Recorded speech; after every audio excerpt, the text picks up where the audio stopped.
قرآن کریم میں اللہ تعالیٰ نے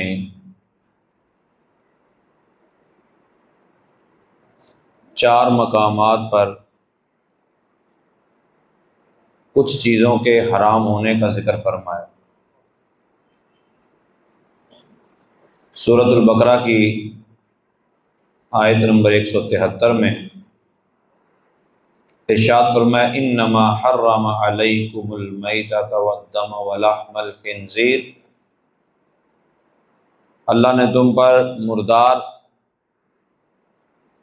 خون اور خنزیر کا گوشت یہ حرام کر دیا۔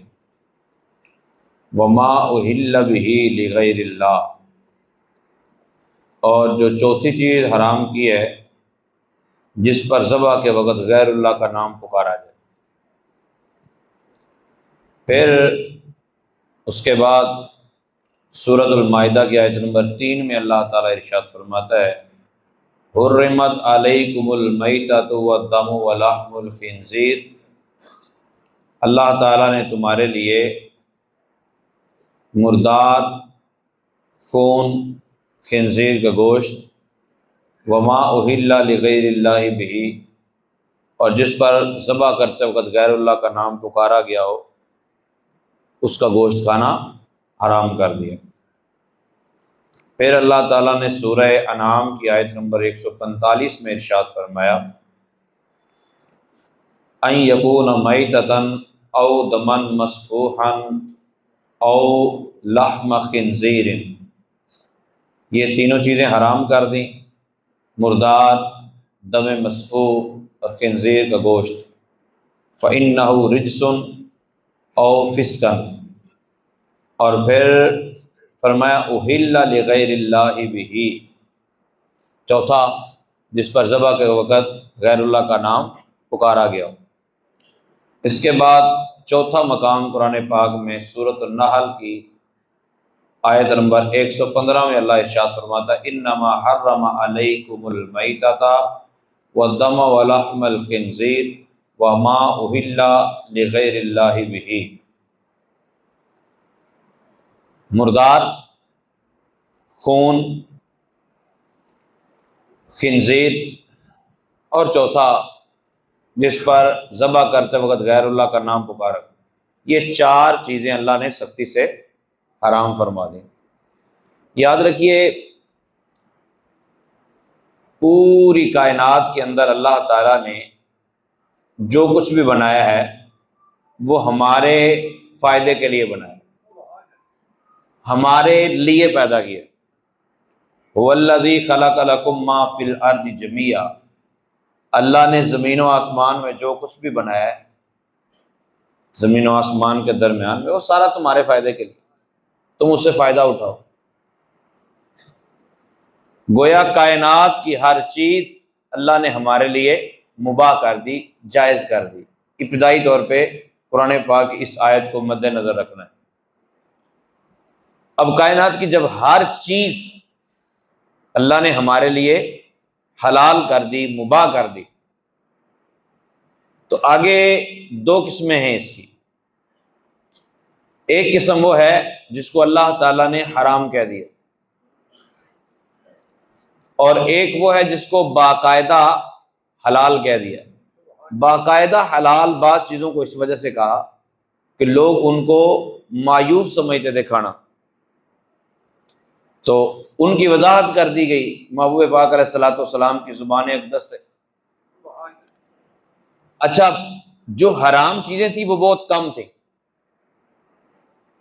اور ہمیشہ فطرت کا تقاضا بھی یہ ہے کہ جو کوانٹٹی میں کم ہو اس کو بیان کر دیا جائے، باقی کے بارے میں ویسے بتا دیا جائے۔ مثال کے طور پہ ایک کلاس کے اندر 100 طلبہ پڑھتے ہیں، 5 اس میں سے فیل ہو گئے، اب بجائے اس کے کہ 95 کا نام بولا جائے، آپ 5 کا بتا دیں یہ بچے فیل ہیں، باقی سارے پاس۔ اسی طرح قرآن اندازی جب ہوتی ہے تو جن کے نام نہیں نکلے ہوتے، جو مستحق نہیں ہوتے، ان کے نام نہیں بولے جاتے۔ جو مستحق ہوتے ہیں 2 4 10 15 20، ان کے نام بول دیے جاتے ہیں۔ تو جو کوانٹٹی میں زیادہ ہیں ان کا نام نہیں بولا جاتا، ان کی وضاحت نہیں کی جاتی۔ یہ فصاحت و بلاغت کے بھی منافی ہے چیز، اللہ کہ کہیں ضرورت ہی یہ ہو کہ صرف جو پاس ہونے والے ہیں ان کے نام بولو، چاہے وہ کتنے بھی ہوں، وہ ایک الگ چیز ہے۔ لیکن اوورآل قاعدہ یہی ہے کہ جو تعداد میں کم ہوتے ہیں ان کا بیان کیا جاتا ہے اور باقی کے بارے میں ویسے بتا دیا جاتا ہے۔ قرآن پاک میں اللہ تعالیٰ نے جن عورتوں سے نکاح حرام تھا، جن عورتوں سے نکاح حرام تھا ان کا بتا دیا، کیونکہ وہ تعداد میں تھوڑی۔ اب جن سے نکاح جائز ہے، مثال کے طور پہ چچا کی بیٹی ہے، اس سے نکاح جائز ہے، چچا کی بیٹی ہے، اس سے نکاح جائز ہے، تو چچا کی بیٹی کی آگے بیٹی ہے، اس ساتھ نکاح جائز ہے، تو سب کا لکھا ہونا چاہیے تھا۔ تو جن کے ساتھ نکاح جائز ہے وہ تو ہزاروں کی تعداد میں ہو سکتی ہیں عورتیں، تو جن کے ساتھ نکاح حرام تھا وہ مخصوص رشتے تھے، وہ بیان کر دیے گئے، اور باقیوں کے بارے میں بول دیا گیا کہ باقیوں کے ساتھ نکاح حلال ہے۔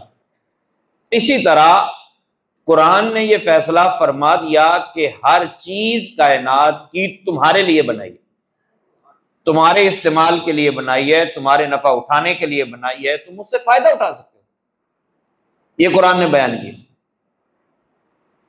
اب جن کے بارے میں لوگوں کو شک و شبہ تھا اس کا جائز ہونا بیان کر دیا صراحتاً، اور جس کے بارے میں ڈر تھا کہ یہ بھی جائز ہو سکتی ہے، اللہ تعالیٰ نے پہلے قرآن پاک میں ان کو حرام کیا۔ یہ 4 چیزیں تو 4 مقامات پر اللہ تعالیٰ بیان ہو گئی، باقی گلا گھونٹ کر مارنا، وہ دیگر چیزیں وہ بھی آ جائیں گی، وہ بھی قرآن پاک نے بیان کر دی۔ پھر بعض چیزوں کو حدیث پاک نے بیان کر دیا کہ وہ جانور جو کیلے یعنی 2 دانت جو لمبے دانت ہوتے ہیں ان سے شکار کرتے ہیں وہ حرام ہے۔ پھر جو پرندہ پنجے سے شکار کرے وہ پرندہ حرام ہے۔ اس طرح چیزوں کے بارے میں فرمایا گیا۔ سے جو ہوتی ہے سے، اس کے بارے میں نبی پاک صلی اللہ علیہ وسلم کا فرمان ہے کہ وہ خبیث جانور، وہ منع کر دیا گیا۔ تو جو ممنوع چیزیں تھیں وہ اللہ نے محبوب پاک علیہ السلام کی زبان اقدس سے یا خود قرآن کریم میں اللہ تعالیٰ نے بیان کر دی۔ ان چیزوں کے علاوہ جن کو نہ قرآن نے حرام کہا اور نہ ہی حدیث نے حرام کہا، ان چیزوں کو حرام قرار دینا یہ قرآن کے منافی ہے، یہ قرآن کے خلاف کھڑا ہونا ہے۔ دیکھیں حضرات، تفنن عرض کرنے لگا ہوں، میں آم نہیں کھاتا، مجھے پسند نہیں ہے، میں بولوں آم کھانا جائز ہی نہیں، یہ بیوقوفی ہے۔ جس کو قرآن و حدیث نے بیان نہیں کیا اس کا حرام ہونا، اس کو میں یا آپ حرام نہیں کہہ سکتے۔ ایک ایسی چیز آپ کو بتانے لگا ہوں کہ آپ میں سے کسی نے کبھی نہیں کھائی ہو، آپ میں سے کسی کا شاید تصور بھی نہیں ہوگا، لیکن حلال ہے، اور باہر جا کے یہ شوشہ بھی نہیں چھوڑنا کہ مولوی صاحب نے بتایا۔ بخاری شریف کی روایت ہے، میں کیا کہہ سکتا ہوں، لیکن ہمارے اس علاقے میں کھائی نہیں جاتی نا، نہ ہم پسند کرتے ہیں، اور کھانا کھانے والے کے پاس شاید اس کا نام بتایا جائے تو وہ بھی، یہ ٹڈی نہیں ہوتی، ٹڈی، یہ جو پچھلے کچھ سال پہلے شاید اس کے حملہ بھی ہوا تھا، ٹڈی اس کو بولتے ہیں، ہاں ٹڈی دال اس کو بولتے ہیں، تو اس نے حملہ کیا تو عرب میں وہ کھائی جاتی، اور اس کو ذبح بھی نہیں کیا جاتا نا، وہ ذبح کرنے اس طرح اس کو بھون دیتے، کھا لیتے۔ اب اس کا یہ مطلب ہے کہ میری طبیعت کے موافق نہیں، آپ کی طبیعت کے موافق نہیں، حرام کر دو۔ خیر، آج جو گفتگو ہوگی وہ نہ ٹڈی کے متعلق ہے اور نہ ہی کسی مخصوص چیز کے متعلق، وما اہل بہ لغیر اللہ کے تحت آج گفتگو ہونی ہے۔ شیطان کا طریقہ واردات میں نے پہلے بھی کئی مرتبہ آپ کو بتایا کہ شیطان ہمیں ڈائریکٹ آ کر یہ نہیں کہتا کہ میں ابلیس ہوں، میری ڈیوٹی لگی ہے تمہیں گمراہ کرنے کی، لہذا تم میرے پیچھے لگو اور یہ کام کر دو۔ وہ ایسا نہیں کرتا۔ ابلیس کا طریقہ واردات یہ ہے کہ وہ کوئی بھی کام کروانے سے پہلے آپ کے ذہن میں اچھائی ڈالے گا کہ یار تیرے فائدے۔ ایک بندہ ایک جگہ ڈکیتی کرتا ہے، دوسری جگہ جا کے غریبوں کا صدقہ کر دیتا ہے، اس کے ذہن میں اس نے بات ڈالی ہوئی ہے حکومت کی ذمہ داری جب حکومت پوری نہیں کر رہی، تیرا فرض بنتا ہے تو ڈکیتی کر، تو کون سا برا کام کر رہا ہے؟ ادھر سے چھینتا ادھر جا کے غریبوں کو صدقہ کرتا، پتہ نہیں کتنی دعائیں لوگ تجھے دیتے ہیں۔ تو آپ کسی چور اور ڈکیت کو بھی اگر آپ بات کریں گے نا تو جسٹیفیکیشن اس کے پاس بھی موجود ہے، وہ بتائے گا بھائی کی کریے پھر سارے کار۔ ایسا نہیں ہے کہ آپ کوئی کام کر رہے ہیں حتیٰ کہ نماز نہ پڑھنے والا بھی کہتا ہے دعا کرو جی اللہ توفیق دے گا، اپنی غلطی نہیں ہونے دی گی، وہ اللہ نے توفیق نہیں دی تو پھر کیا کرے بیچارہ۔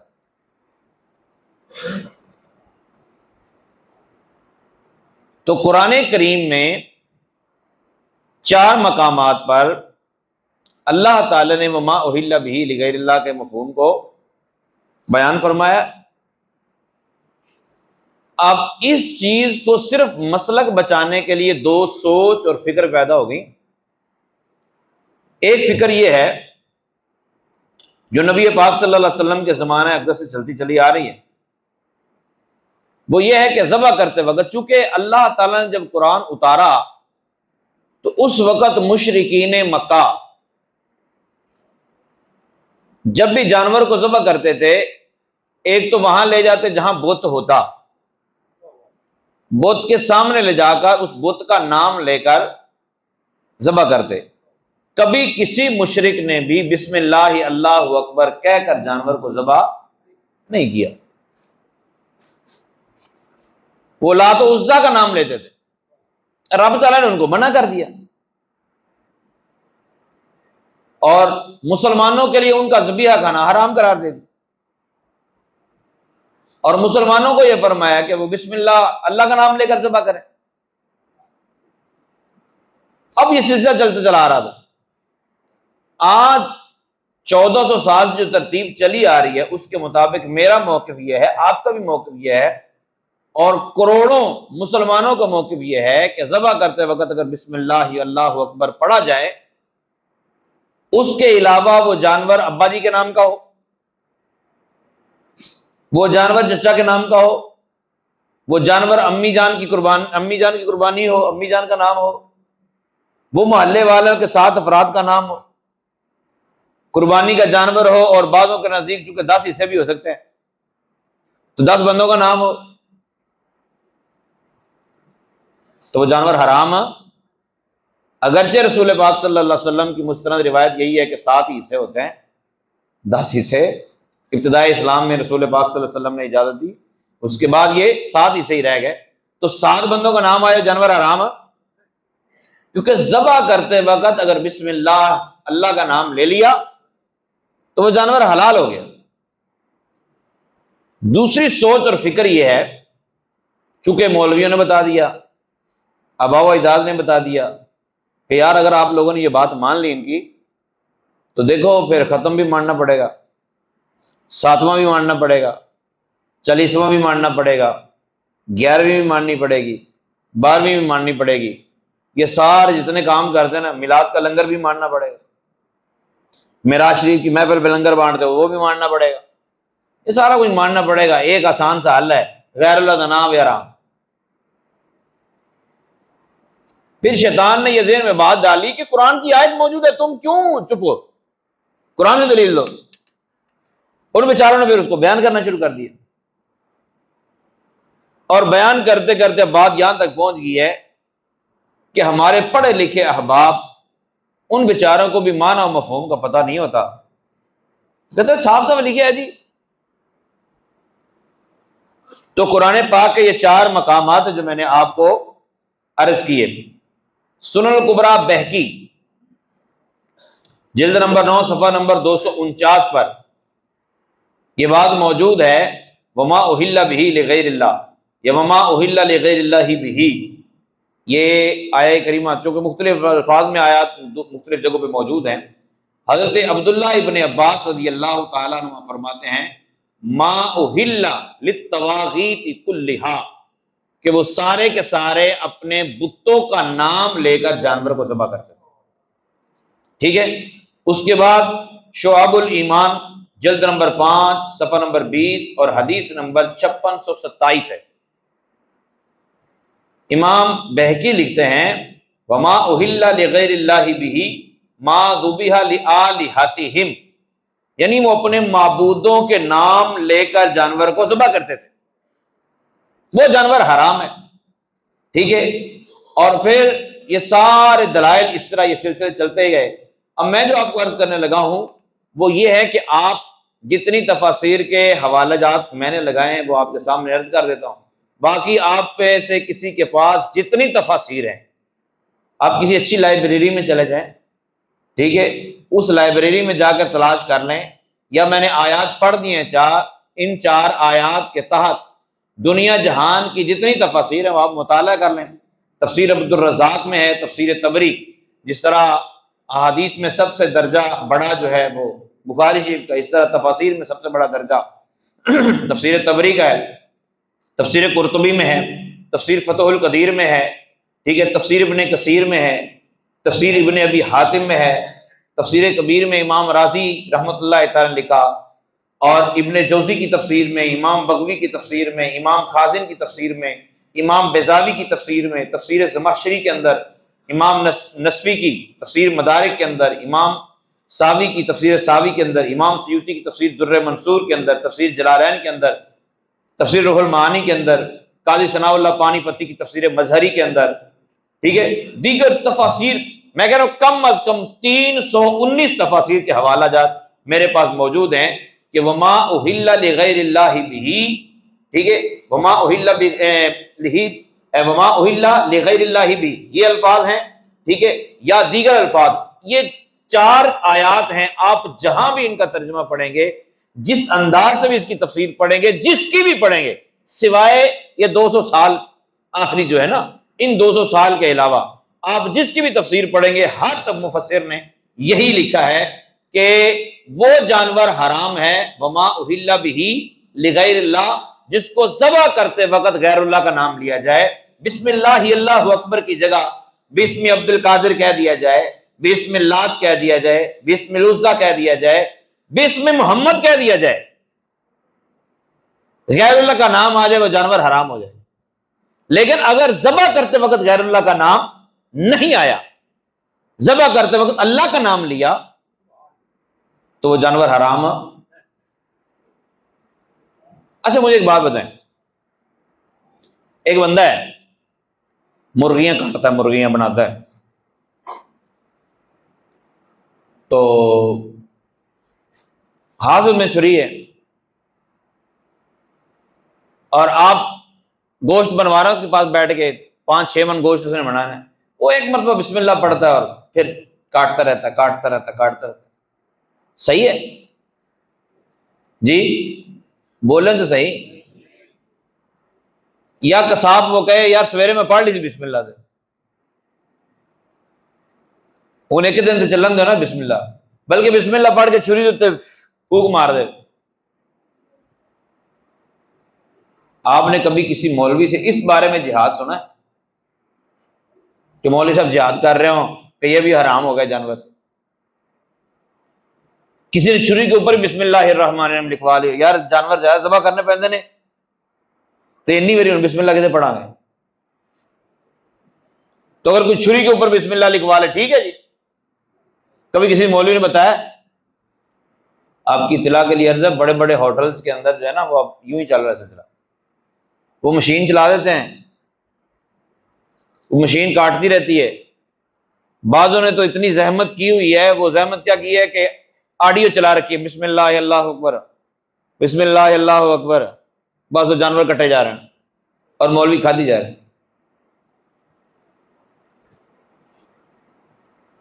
مولوی صاحب اس کو نہ ناجائز کہتے ہیں اور نہ حرام کہتے ہیں.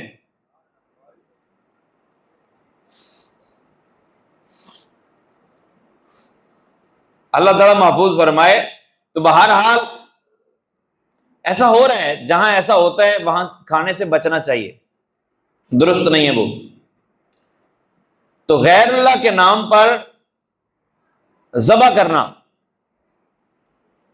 اور مقصود یہ ہو کہ ہم ان کی عبادت کی غرض سے ان کے نام پر جانور ذبح کر رہے ہیں،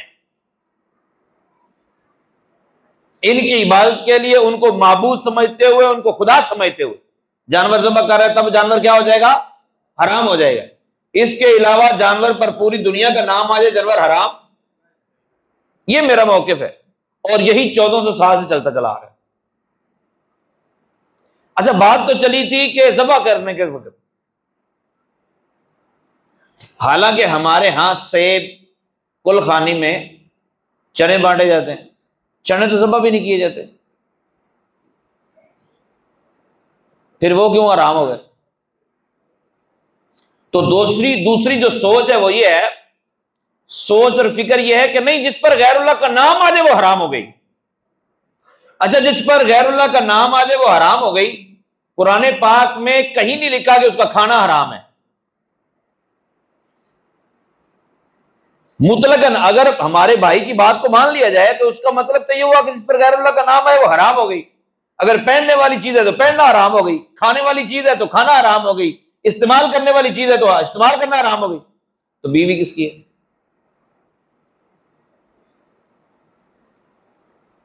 اللہ کی تو کوئی بیوی نہیں. بیوی پر تو نام ہی غیر اللہ کا آنا ہے. فلاں کی بیٹی ہے، فلاں کی بہو ہے، فلاں کی بیوی ہے، تو بیوی حرام ہو گئی. کیونکہ قرآن پاک 4 جگہ پہ بتا چکا ہے جس پر غیر اللہ کا نام آ جائے وہ حرام ہو جاتی ہے. میرے پیارے، صاف سمپل تفسیر یہ ہے کہ جس پر ذبح کرتے وقت غیر اللہ کا نام آیا جائے وہ اس کا گوشت کھانا حرام ہوا ہے. بسم اللہ اللہ اکبر کی جگہ. اور اگر آپ یہ سمجھتے ہیں کہ نہیں، ہر طرح کا جانور یا ہر چیز جس پر غیر اللہ کا نام آ جائے وہ حرام ہو جاتی ہے، تو پھر بہت ساری قرآن کریم کی جو آیات یا نبی پاک صلی اللہ تعالی علیہ وآلہ وسلم کی احادیث ہے ان کا انکار لازم آئے گا. ایک تو میں نے آپ کو سمپل عرض کر دیا ہے کہ بیوی اللہ کی تو ہوتی نہیں، بیوی تو شوہر کی ہے، تو بیوی پر شوہر کا نام آ گیا تو حرام ہو گئی. وہ یہ کون ہے جی؟ یہ اللہ تعالیٰ کی طرف سے عطا کردہ نعمت ہے جی، بس اتنا نام بولو. بیوی بولا کہ یہ فلاں کی بیوی ہے تو حرام ہو جائے گی پھر تو. آئیے چند احادیث کو سماعت کیجئے. نبی پاک صلی اللہ تعالی علیہ وآلہ وسلم کی بارگاہ کے اندر ایک بندہ حاضر خدمت ہوا. بخاری شریف کی حدیث پاک ہے. سرکار دو عالم صلی اللہ تعالی علیہ وآلہ وسلم کی بارگاہ میں ایک بندہ حاضر خدمت ہوا. یہ بخاری شریف کی حدیث نمبر 1322 ہے، مسلم شریف کی حدیث نمبر 1004 ہے. یا رسول اللہ صلی اللہ علیہ وسلم، میری امی اچانک فوت ہو گئی ہے اور مجھے لگتا ہے کہ اگر میری ماں کو بولنے کی توفیق ہوتی، میری ماں کو بتانے کی توفیق ہوتی تو میری ماں صدقہ کر دی، تو کیا اب میں اپنی امی کی طرف سے صدقہ کروں، ان کو ثواب پہنچے گا؟ رسول پاک صلی اللہ علیہ وسلم نے فرمایا ہاں ثواب پہنچے گا. اب ایمانداری سے بجائیے، جب وہ صدقہ کر رہا ہوگا تو یہی بتایا ہوگا نا یہ میری ماں کے نام کا، تو اس کا کھانا بھی حرام نہیں ہوا اور اس کا بانٹنا بھی حرام نہیں ہوا. پھر بخاری شریف کی مسلم شریف کی ایک اور روایت ہے، مسلم شریف کی حدیث نمبر 1630 ہے. نبی پاک صلی اللہ تعالی علیہ وسلم کی بارگاہ میں ایک بندہ حاضر خدمت ہوا، عرض کی یا رسول اللہ صلی اللہ علیہ وسلم، میرے والد کا انتقال ہو گیا، وَتَرَكَ مَالًا وَلَمْ يُوصِ، اس نے کوئی وصیت نہیں کی، اس نے نہیں کہا کہ میرے مال میں سے مسجد کو صدقہ کر دینا، میرے مال میں سے کوئی کسی غریب کو دے دینا، میرے مال میں سے فلاں کو دے دینا، کوئی صدقہ و خیرات کرنے کا حکم نہیں دیا. تو کیا اب میں ان کی طرف سے صدقہ کروں؟ تو اجازت ہے مجھے ان کی طرف سے صدقہ کروں. تو نبی پاک صلی اللہ علیہ وسلم نے ارشاد فرمایا ہاں تو صدقہ کر سکتا ہے، ثواب پہنچے گا. تو یہ رسول پاک صلی اللہ تعالیٰ علیہ وآلہ وسلم کی طرف سے یہ اجازت نامہ آپ کو مل گیا۔ سرکار دو عالم صلی اللہ تعالیٰ علیہ وآلہ وسلم کی بارگاہ میں ایک بندے نے آ کے عرض کیا، رسول اللہ صلی اللہ علیہ وسلم، میں اپنا ایک باغ صدقہ کرنا چاہتا ہوں اپنی امی جان کی طرف سے، تو کیا صدقہ کر سکتا ہوں؟ سرکار دو عالم صلی اللہ علیہ وسلم نے ارشاد فرمایا کر سکتا ہے۔ تو کہتا کہ میں آپ کو گواہ بناتا ہوں کہ میں نے پورا باغ جو ہے اپنی ماں کے نام کا صدقہ خیرات کر دیا، ٹھیک ہے۔ اور امام ترمذی رحمۃ اللہ تعالی علیہ یہ حدیث نقل کرنے کے بعد، امام ترمذی ظاہر ہے 1000 سال سے زیادہ عرصہ ہو گیا ان کو، 1000 سال پہلے کی سوچ اور فکر یہ ہے، وہ فرماتے ہیں کہ علماء کا یہ قول ہے، علماء سے مراد ہماری مسجد کے مولوی نہیں ہے، علماء سے مراد جید علماء کرام جو قرآن و حدیث کی خدمت کرنے والے لوگ تھے، وہ فرماتے ہیں کہ ان کا موقف یہی ہے، لیس شیء یصل الی المیت الا الصدقۃ والدعاء، کہ میت کو اور کچھ پہنچے نہ پہنچے، صدقہ اور دعا کا ثواب ضرور پہنچ جاتا ہے۔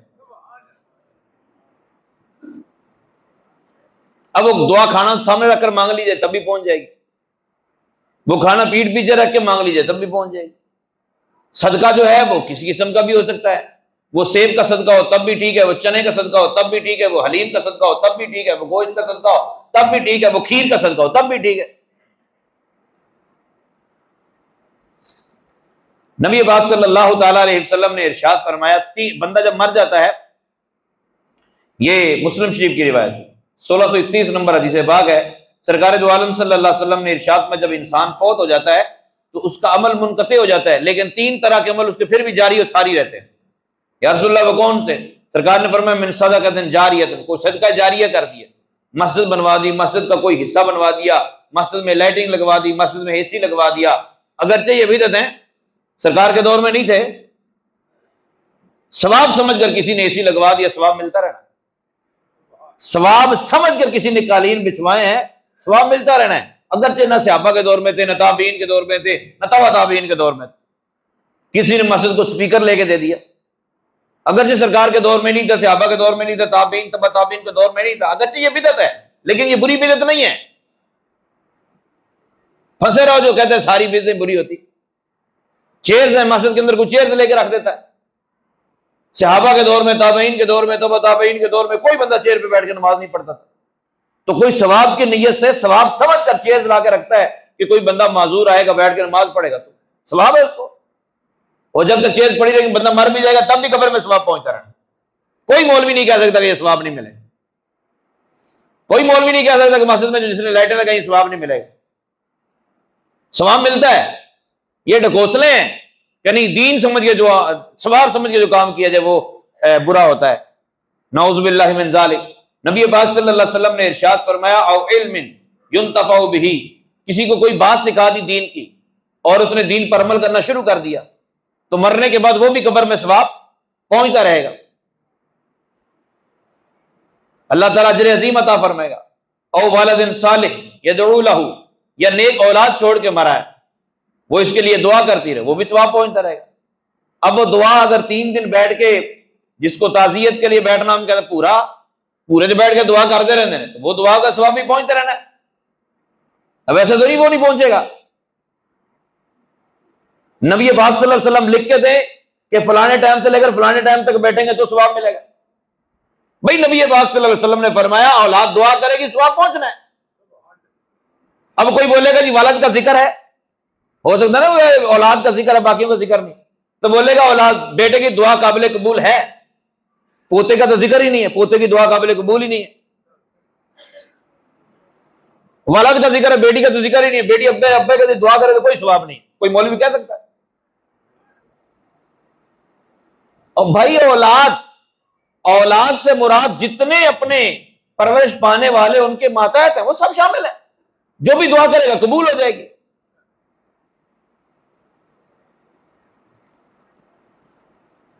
نبی پاک صلی اللہ تعالی علیہ وآلہ وسلم کے پیارے غلاموں، میں آپ کو ایک بات بتاؤں، ہمارے ہاں یا تو انفارمیشن نہیں ہوتی، یا انفارمیشن ہونے کے باوجود نا ہم کہیں نہ کہیں کسی نہ کسی انداز سے کوشش کرتے ہیں کہ ڈنڈی بج ہی جائے۔ مجھے ایک بات بتاؤ کہ دین 1400 سال پہلے صحابہ کے پاس دین تھا، اور درمیان میں سارے معاذ اللہ ثم معاذ اللہ بیوقوف گزرے ہیں، اور آج کے مولوی کو ڈائریکٹ صحابہ والا دین سمجھ آ گیا۔ جنہوں نے صحابہ سے سیکھا وہ تابعین ہوئے، جنہوں نے تابعین سے سیکھا وہ تبع تابعین ہوئے۔ تبع تابعین کو پتہ ہی نہیں ہے، ان کو دین کی سمجھ ہی نہیں آئی۔ یار یہ کیسی سوچ ہے؟ ان کو تو بالکل خبر نہیں تھی، آج ہمیں سمجھ آیا کہ ہمیں کوئی بتا دے کہ تابعین تبع تابعین یوں کرتے رہے جنہوں نے آنکھوں کے سامنے صحابہ کو دیکھا، اور صحابہ وہ جنہوں نے اپنی آنکھوں کے سامنے سرکار کو دیکھا۔ سرکار دو عالم صلی اللہ علیہ وسلم سے بات سنی بھی، چہرے کی کیفیت بھی دیکھی کہ سرکار یہ ناراضگی سے کہہ رہے ہیں، سرکار خوشی سے کہہ رہے ہیں۔ پھر صحابہ کو تابعین نے دیکھا، اور پھر چیک بھی کیا کس انداز سے کہا جا رہا ہے۔ پھر تبع تابعین نے تابعین کو دیکھا، پھر آگے یہ سلسلہ چلتا آیا۔ ان درمیان میں سے کسی کو پتہ نہیں چلا کہ دین کی اصل روح کیا، دین کیا چاہتا ہے۔ ابو نعیم، امام ابو نعیم اصفہانی رحمۃ اللہ تعالی، حلیۃ الاولیاء، اسماء الرجال پہ لکھی ہوئی کتاب ہے، راویوں کے حالات پر لکھی ہوئی کتاب ہے، اور ان کی ایتھینٹسٹی امام زاہبی نے بیان کی ہے کہ یہ بندہ بڑا پیڈنٹ تھا، جس کو یہ صحیح کہے وہ صحیح۔ اسماء الرجال کا مطلب یہ ہے کہ راوی کے بارے میں ڈسکشن، جس نے کہہ دیا یہ راوی ٹھیک ہے، ٹھیک ہے جی، ہم نے ماننا ہے، ہم نے نہیں، یہ 1400 سال سے اسی طرح سلسلہ چلتا چلا آ رہا ہے۔ تو امام ابو نعیم اصفہانی رحمۃ اللہ تعالی علیہ امام طاؤس کے بارے میں فرماتے ہیں، امام طاؤس کو ہی میں پھر عرض کر دوں، یہ ہمارے محلے کے مولوی صاحب کا نام نہیں ہے کہ ان کے نام کے ساتھ شیخ الحدیث، شیخ الکل، مناظر اسلام، شیر پنجاب، فلانا تو فلاں تو فلاں فلاں ہوگا تو آپ سمجھیں گے کوئی بہت بڑا نام ہے۔ امام طاؤس رحمۃ اللہ تعالی علیہ آپ کیا بیان فرماتے ہیں، توجہ کیجیے گا، ان الموتى یفتنون فی قبورہم سبعا۔ امام طاؤس کہتے ہیں، یہ بات میں نے آپ کو پہلے عرض کر دیا کہ امام سیوطی رحمۃ اللہ تعالی علیہ نے شرح صحیح مسلم کے اندر نقل فرمائی ہے، جلد 2 صفحہ نمبر 491 اور حدیث نمبر 905 کے تحت امام سیوطی کی کتاب الدیباج علی صحیح مسلم، اس کے اندر، اور سنن نسائی کی شرح امام سیوطی نے جو لکھی ہے اس کی جلد نمبر 4 صفحہ نمبر 104 پر، اور امام ابو نعیم اصفہانی رحمۃ اللہ تعالی کا حوالہ میں نے پہلے آپ کو عرض کر دی جلد نمبر 4 صفحہ نمبر 11 پر۔ یہ 1000 سال پہلے کی بات، کیا لکھتے ہیں کہ مردے قبروں میں آزمائے جاتے ہیں، مردے قبروں میں آزمائے جاتے ہیں 7 دن تک۔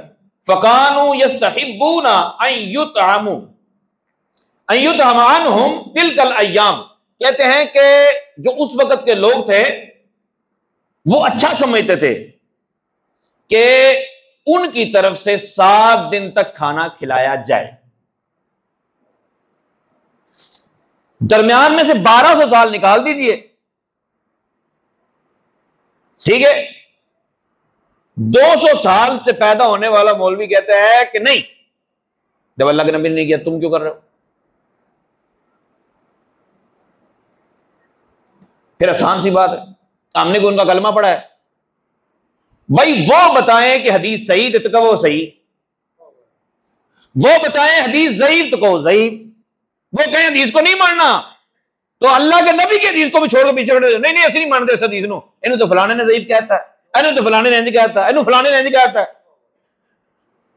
اور وہی علماء، وہی امام، وہی محدثین جن کی ساری زندگی، جن کے بارے میں یہ سوچنا بھی مشکل ہے کہ وہ حدیث کے خلاف جانے کا تصور بھی رکھتے ہوں، وہ کہتے ہیں کہ میت کی طرف سے کھانا کھلانا چاہیے۔ اچھا میں یہ لازم نہیں کر رہا، ہمارے ہاں تو الٹ کام ہے نا، میت کی طرف سے کھانا کھلانا، غریب کو کھانا کھلانے کے بجائے مولوی گھر میں بھیج رہے ہوتے ہیں۔ ہاں اگر مولوی غریب ہے تو اس کے گھر میں بھیجنے میں کوئی حرج نہیں، اپنے محلے میں اپنے عزیز رشتہ داروں میں جہاں غریب ہے کھلا سکتے ہیں، کوئی حرج نہیں۔ لیکن اس پر غیر اللہ کا نام آ گیا، یہ میت کا نام آ گیا، لہذا حرام ہو گیا، یہ پتہ نہیں کہاں سے نکلا ہے۔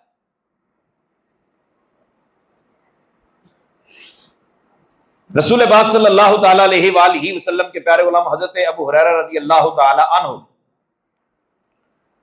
آپ کے بارے میں ایک حدیث پاک ہے یہ سنن ابو داؤد شریف کی حدیث پاک ہے، 4308 نمبر حدیث۔ حدیث سنیے،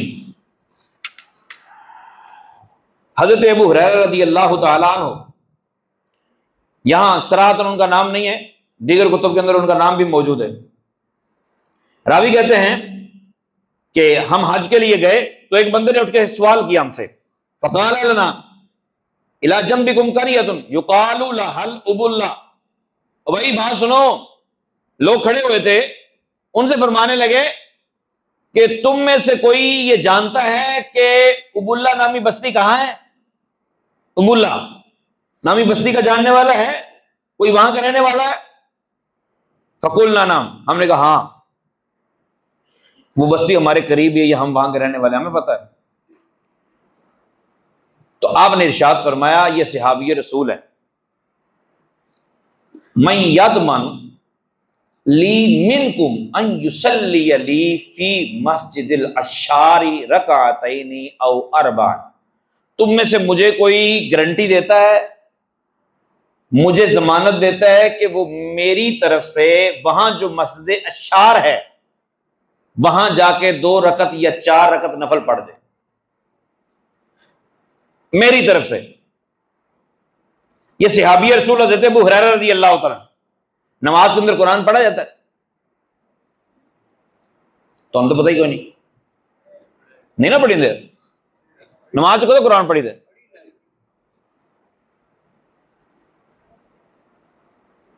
میں ڈاری سے بات سے چاہتا ہوں کہ باہر جا کے تسی یہ کہو گل ہی کوئی نہیں ہوئی۔ نماز میں کیا پڑھا جاتا ہے؟ سورۃ فاتحہ پڑھی جاتی ہے نا بھائی، پھر اس کے بعد قرآن پاک بھی پڑھا جاتا ہے، سورۃ فاتحہ بھی قرآن ہے۔ اب صحابی کہہ رہے ہیں کہ میری طرف سے وہاں جا کے کوئی نماز پڑھے گا 2 رکعتیں یا 4 رکعتیں، سنن ابو داؤد شریف کی روایت ہے۔ اچھا، اور وہاں جا کے کیا کہے؟ نماز بولو کس کی ہے؟ کس کی نماز ہے؟ بولو کس کی نماز ہے؟ انہوں نے کہا کہ وَيَقُولُ، اور وہ بندہ جو نماز پڑھے وہ یہ کہے، کہ حدیث کے الفاظ هَذِهِ لِأَبِي هُرَيْرَةَ، یہ نماز ابو ہریرہ کے لیے۔ کس کے لیے؟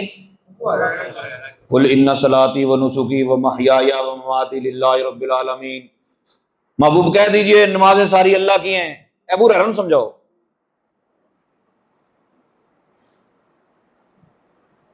نماز پڑھنے والے نے کیا کہنا ہے؟ یہ ابو ہریرہ کے لیے ہیں، 2 رکعتیں 4 رکعتیں کس کے لیے ہیں؟ ابو ہریرہ زندہ ہیں۔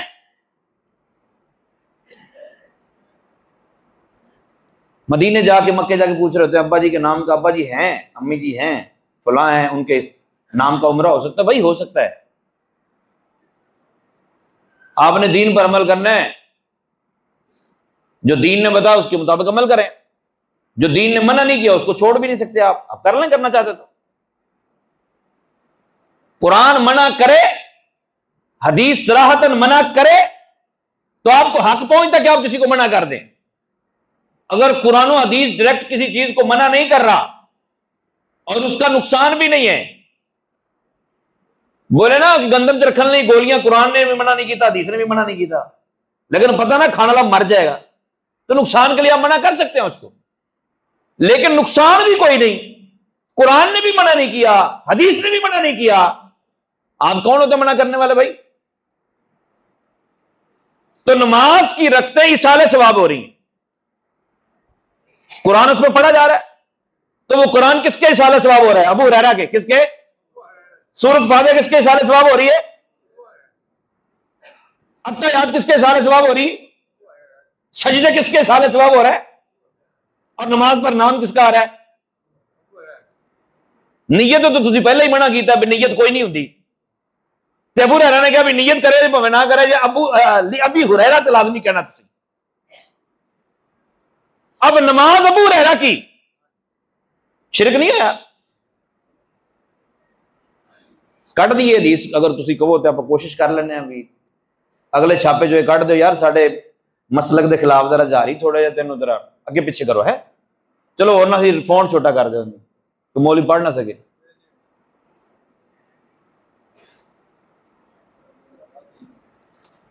وہاں جا کے یہ کہنا ہے حاضی لابی ہریرہ کا کہ یہ 2 رکعتیں یا 4 رکعتیں ابو ہریرہ کے لیے ہیں. سوچ میں پڑ گئے لوگ، بستی ہماری، محلہ ہمارا، علاقہ ہمارا، مسجد ہماری، صحابی رسول ہیں، مکے میں کھڑے ہیں، حاجیوں کو مخاطب کر کے کہہ رہے حاجی اپنا علاقہ چھڑ کے مکے پہنچے رہے. انہوں نے کہہ رہے اے نہیں کہہ رہے کہ اتنے طواف دے بعد جب 2 رکعت نفل پڑھو تو مینوں سارے ثواب کر دینا. ساڈے محلے دی مسجد نہیں کہندے پے نے اوتھے پڑھ کے کہ 2 رکعت مینوں سارے ثواب کرے دے. مزہ. کہتے ہیں ابو ہریرہ رضی اللہ عنہ نے ارشاد فرمایا سمعت خلیلی رسول اللہ صلی اللہ علیہ وسلم یقول، میں نے اپنے جان سے پیارے دوست نبی پاک صلی اللہ تعالی علیہ وسلم سے سنا ہے ان اللہ یبعث من مسجد الاشعار یوم القیامت شہداء لا یقوم مع شہداء بدر غیرہم، کہ وہاں سے جو نمازی اٹھیں گے مسجد اشعار سے وہ ایسے نمازی ہوں گے کہ ان کے علاوہ شہدائے بدر کے ساتھ کوئی بھی کھڑا نہیں ہوگا. یعنی بدر کے شہداء کے ساتھ وہ لوگ کھڑے ہوں گے. حضرت ابو ہریرہ رضی اللہ عنہ سبق دے رہے ہیں کہ مسجد اشعار میں خود بھی نہیں پڑھ رہا، میری جگہ پہ تھرڈ پارٹی نماز پڑھ دے گی، مجھے سارے ثواب کر دے گی. ثواب مجھے یوں ہی ملے گا کہ جیسے وہاں نماز پڑھنے والے کو ملتا ہے. تے حرام ہوندہ فتویٰ کسے نہیں دیتا؟ آپ یہاں بیٹھ کے 2 4 5 کلو چنے بانٹ دے بولے حرام ہو گیا جی، یہ غیر اللہ کا نام آ گیا. کہ 2 دیگاں کھیر دیاں لا دیاں. عبد القادر جیلانی دے اصالہ ثواب واسطے ثواب، حالانکہ ان سب مومنوں کا یہ عقیدہ ہوتا ہے کہ ثواب اللہ نے دینا ہے. کس نے ثواب دینا ہے؟ یہ غریب لوگ کھائیں گے، امیر لوگ کھائیں گے، جو بھی کھائیں گے، مسلمان کھائیں گے، اس کا ثواب ملے گا اور ثواب اللہ تعالیٰ نے دینا ہے. عبد القادر جیلانی رحمۃ اللہ تعالیٰ کی روح کوئی صالح ثواب کرتے ہیں کہ یہ ثواب ہم ان کی بارگاہ میں پیش کر رہے ہیں. بھائی یہ کہتے ہیں نا حرام ہے، وما اہل بہ لغیر اللہ، غیر اللہ کا نام آ گیا. ایتھے نماز کا نام آیا پہ ابو ہریرہ دا.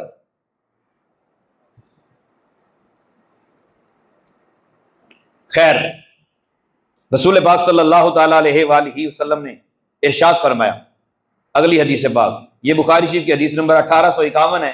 نبی پاک صلی اللہ تعالی علیہ وسلم نے ارشاد میں ان رسول اللہ صلی اللہ علیہ وسلم قال، ہماری امی جان ام المومنین حضرت عائشہ صدیقہ رضی اللہ تعالیٰ عنہ فرماتی ہیں سرکار نے ارشاد فرمایا من مات وعلیہ الصیام، بندہ مر جائے اور اس پر روزے باقی ہوں، اس نے زندگی میں روزے چھوڑ دیے ہوں یا روزے رکھے ہی نہ ہوں اور بندہ مر جائے تو پیچھے رشتہ داروں کو خیال آ جائے چلو یار ابا جی فوت ہو گئے، چچا جی دادا جی فوت ہو گئے تو ان کے اصالہ ثواب کا کوئی اہتمام کیا جائے، تو وہ ان کی طرف سے اگر روزہ رکھوا دیں یا روزہ رکھ لیں صام عنہ ولیہ، اس کا ولی روزہ رکھے گا ثواب اس کو پہنچ جائے.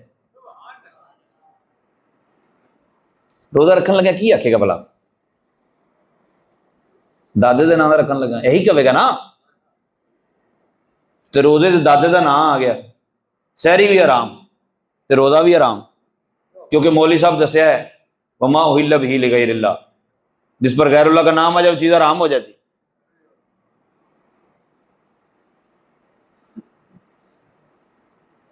رسول پاک صلی اللہ تعالی علیہ وآلہ وسلم کی بارگاہ میں ایک عورت نے حاضر ہو کر عرض کی، یہ مسلم شریف کی روایت، یا رسول اللہ صلی اللہ علیہ وسلم میری امی فوت ہو گئی، اس پر 1 مہینے کے روزے تھے، تو کیا کرنا چاہیے؟ سرکار نے فرمایا اگر تیری ماں پر قرضہ ہوتا تو قرضہ ادا کرتی ادا ہو جاتا. جی اصل ہے. سرکار دو عالم صلی اللہ علیہ وسلم نے ارشاد میں یہ اللہ کی تعالیٰ کی طرف سے قرض ہے تو یہ تو بدرجہ اولا ادا ہو جائے گا، تو اپنی امی کی طرف سے روزے رکھ دے. حج بھی ہو سکتا ہے. رسول پاک صلی اللہ تعالیٰ علیہ وآلہ وسلم کی بارگاہ میں اسی طرح پوچھا گیا اور یہ بخاری شریف کی حدیث پاک 1754 نمبر ہے. حج اگر فوت شدہ کی طرف سے کریں گے حج بھی ادا ہو جائے گا. اچھا آپ کو لطف والی بات بتاؤں، آپ یہ ساری باتیں کریں گے نا، انہوں نے کہنا ساری گلاں ٹھیک نہیں، اب کل نہیں کرن دینے اسی.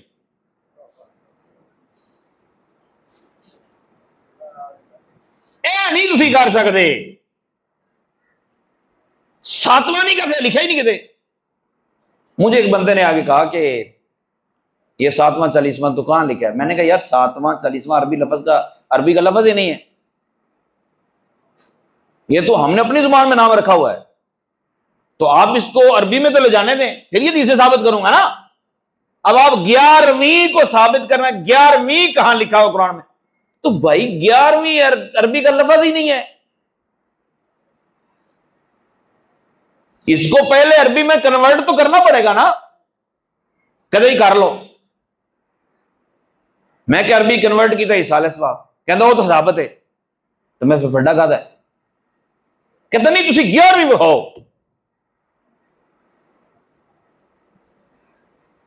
اللہ تعالی ہمارے بھائیوں کو ہدایت عطا فرمائے۔ سمجھ بوجھ نہیں ہوتی، بس ایک سائڈ پہ چلتے چلے جاتے۔ مجھے کسی نے بتایا تھا بھیڑ چال جو ہے نا، بھیڑ چال، وہ بات ایک بھیڑ نے چھال مارتی ٹویچ، تو دوسری نہیں مارتی، تیسری نہیں مارتی، وہ پھر لگاتار ماری گئی ہیں۔ کسی نے نہیں پوچھا بھی اب مارنی ہے تو پہ ساری مر گئی ہیں۔ تو یہ بھیڑ چال ہے، چلتے چلے جا رہے ہیں۔ ابے نے دسیا پتر عمل کر لیا، پتر نے دسیا پوترے نے عمل کر لیا، پوترے نے دسیا پڑپوترے نے عمل کر لیا۔ وما اہل بہ لغیر اللہ، جس پر غیر اللہ کا نام آ جائے وہ چیز حرام ہو گئی۔ جو بعد میں آ رہے ہیں ان کو پھر عرض کر دوں کہ اس آیت کا، یہ قرآن پاک میں 4 جگہوں پہ آیت موجود ہے اس مفہوم کی، اس کا مفہوم یہ ہے، اصل تفسیر جو ہے 309 تفاسیر کا حوالہ میرے پاس موجود ہے کہ جس پر ذبح کرتے وقت غیر اللہ کا نام لیا جائے وہ چیز حرام ہوتی ہے۔ پہلی بات تو یہ وما اہل بہ لغیر اللہ کے تحت جو چیز ذبح نہیں کی جاتی وہ داخل ہی نہیں ہے، اکھیاں کھورے دے سائڈ دے ہو گئی ہیں، یہ گوشت بچنا باقی، اور وہ بھی بسم اللہ اللہ اکبر کہہ کے آپ نے ذبح کر لیا ہے تو وہ چیز حرام نہیں ہوتی، ورنہ تو بھائی اری باقی کی رہے گا۔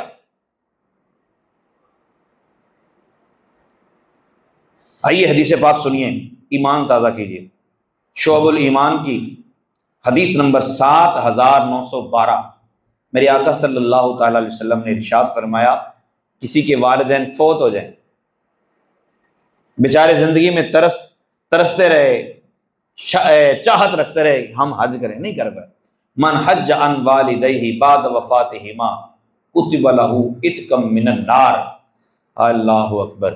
میرے آقا صلی اللہ علیہ وسلم نے ارشاد فرمایا، اگر وہ بندہ اپنے والدین کی طرف سے حج کر لے، ان کو تو ثواب ملے گا، یہ تو اوپر گزر چکا، ان کو تو ثواب ملنا ہی ملنا ہے۔ جس نے اپنے امی اور ابا کی طرف سے حج کیا، اللہ تعالیٰ اس کو بھی جہنم کی آگ سے بری کر دے، ایصال ثواب۔ اب وہ ثواب کسی بھی چیز کا ہو سکتا ہے، وہ آپ کر سکتے ہیں۔ سنن ابو داؤد شریف کی روایت، سنن نسائی کی روایت، سنن ابن ماجہ کی روایت، نبی پاک صلی اللہ تعالی علیہ وآلہ وسلم کی بارگاہ میں حضرت سعد بن عبادہ رضی اللہ عنہ نے حاضر ہو کر عرض کی، یا رسول اللہ صلی اللہ علیہ وسلم، میں اپنی والدہ کی طرف سے صدقہ کرنا چاہتا ہوں، فأی الصدقۃ افضل؟ سرکار دو عالم صلی اللہ علیہ وسلم نے فرمایا پانی، باغ یعنی کھانے پینے پھل والا معاملہ بھی کلیئر ہوا۔ رسول پاک صلی اللہ علیہ وسلم نے ارشاد میں پانی کا صدقہ بڑا افضل ہے، ٹھیک ہے۔ یہ ابو داؤد شریف کی روایت ہے، حدیث نمبر 1681۔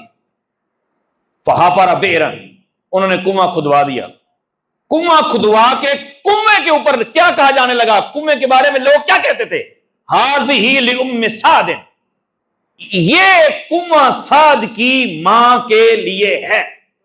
دسو بھی سعد دی ماں نے آ کے پانی پینا دیتا، پانی لوگ پیئیں گے، ثواب سعد کی ماں کو ملے گا، اور کنواں حرام نہیں ہوا۔ آخر پہ میں آپ کو ایک ایسی روایت سناؤں۔ اب مجھے ایک بات بتائیں، رسول پاک صلی اللہ تعالی علیہ وسلم کی امت، اچھا امت کی 2 قسمیں ہیں، ایک امت دعوت ہوتی ہے، ایک امت اجابت ہوتی ہے۔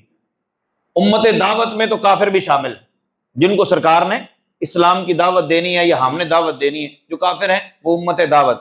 امت اجابت جنہوں نے کلمہ پڑھ لیا۔ امت اجابت میں کلمہ پڑھنے والوں میں اور آپ سب شامل ہیں نا، الحمدللہ۔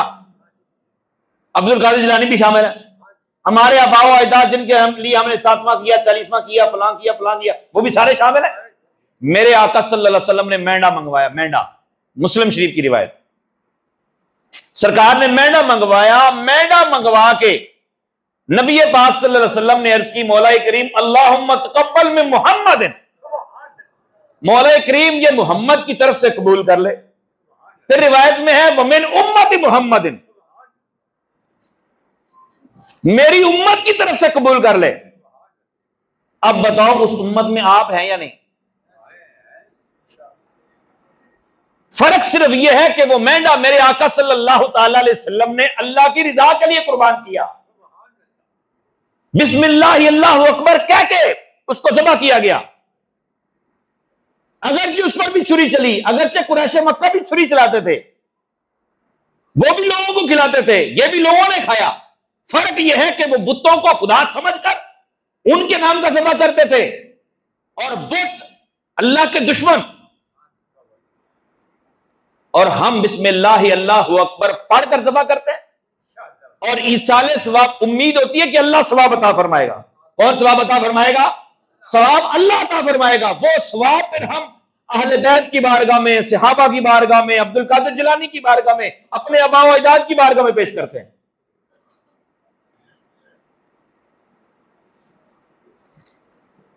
تو جملہ یہ ہے کہ جس پر غیر اللہ کا نام آ جائے وہ چیز حرام ہوتی ہے، ایسا کہیں نہیں لکھا ہوا۔ درست جملہ یہ ہے کہ جس پر ذبح کرتے وقت غیر اللہ کا نام آ جائے وہ چیز حرام ہو جاتی ہے۔ باقی آپ کسی بھی چیز کو اللہ کے پیاروں کے ایصال ثواب کے لیے اہتمام کریں، اپنے والدین کے لیے کریں، بیوی بچوں کے لیے کریں، زندوں کے لیے کریں، فوت شدہ کے لیے کریں، جس کے لیے بھی کریں گے وہ بالکل جائز اور درست ہو جائے گا۔ اور آپ لوگ استقامت کے ساتھ لگے رہیں گے تو دعائے خیر بھی ہوتی ہے، کل خانی کہہ لیں، ساتواں کہہ لیں، چالیسواں کہہ لیں، دعائے خیر کہہ لیں، بعد میں لنگر کا نہ کہیں، آپ اس کو روٹی کہہ لیں، کھانا کہہ لیں، ضیافت کہہ لیں، جو بھی کہہ لیں، کام ایک ہی ہے۔ اور اب الحمدللہ ثم الحمدللہ کھڈیاں میں یہ عام ہو رہا ہے، اور ہو جائے گا۔ وجہ صرف یہ ہے کہ آپ مطمئن رہیں کہ ہم جو کر رہے ہیں وہ غلط ہے، لیکن اڈیاں چک کے پایا لینے کی ضرورت نہیں۔ ایک بندہ غریب ہے، پیسے پاس نہیں ہے، ادھارے مانگ کے جی میں ختم دلانا ہے، رہن دے تو ایڈا ختم دلانا ٹھیکیدار، وہ تو سانو دس دی اسی جمعے والے دن دعا کر کے اپنے بابے نے بخشوا لانا۔ 11ویں کے لیے جو پیسے اکٹھے کرنے، گھر چ روٹی نہیں پکتی بھی، تو ضرور عبد القادر جیلانی کو ڈنڈے کھانے ہیں۔ وہ بابا جی بھی اس بات پہ راضی نہیں ہے کہ گھر میں روٹی نہیں پک رہی، گھر میں غریب آدمی ہے، بچوں کو نہیں دے رہا، بچوں کی فیس نہیں دے رہا، یاری کر رہا۔ یہ فرض واجب نہیں ہے۔ جو کل خانی نہ کرے، ساتواں نہ کرے، 40واں نہ کرے، 11 نہ کرے، 12 نہ کرے، 26ویں نہ کرے، 25ویں نہ کرے، مسلمان ہی ہے۔ ان کاموں کے نہ کرنے کی وجہ سے کوئی کافر نہیں ہوتا، اور نہ کوئی بد مذہب پکا ٹکا سچا عاشق رسول ہو سکتا ہے کہ وہ رسول پاک صلی اللہ علیہ وسلم کی توہین کرتا رہے، صحابہ کی توہین کرتا رہے، تواڈے کول یاری دلاوے، تسی ہاں جی الحمدللہ جی یاری دیندا جی بہت چنگا بندہ ہے۔ تو یاری معیار ایمان نہیں ہے، کل خان نہیں، ساتواں 40واں معیار ایمان نہیں ہے۔ مومن مومن ہی رہیں گے، کافر کافر ہی رہیں گے۔ مومن اگر یہ کام کرتے ہیں تو اجر و ثواب ضرور پائیں گے۔ اللہ عمل کی توفیق عطا فرمائے، آمین بجاہ النبی۔